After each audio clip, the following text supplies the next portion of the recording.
boys. We used to play a game called Sonic Boom. We would fly as fast as we could through the pine forest like bullets through a crowd, and we would compete to turn at the very last moment before a tree.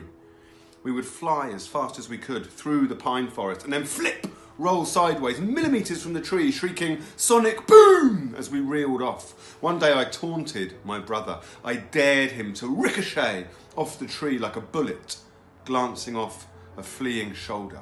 I went first and I flew hard and true straight towards a tree, and Sonic Boom! At the last minute I swerved and my wing slapped the trunk.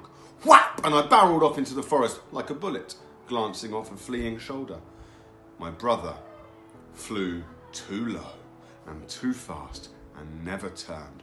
Whap! A sharpened branch pierced him through the neck and he hung there, croaking, Sonic! Sonic! Sonic! This story is only partially true. Dad. They played at being birds. They played at lions. They went through phases: dinosaurs, trucks, thundercats, kung fu, lying, sport.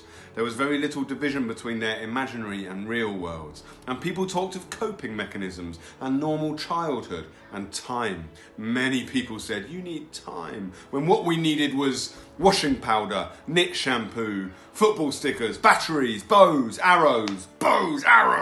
There was very little division between my imaginary and real worlds, and people talked of sensible workloads and recovery periods and healthy obsessions. Many people said, you need time, when what I needed was Shakespeare, Ibn Arabi, Shostakovich, Howlin' Wolf.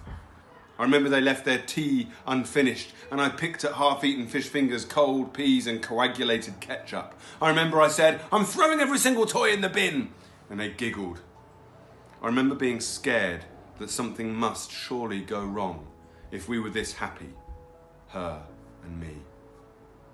In the early days, when our love was settling into the shape of our lives, like cake mixture reaching the corner of the tin as it swells and bakes. Thank you.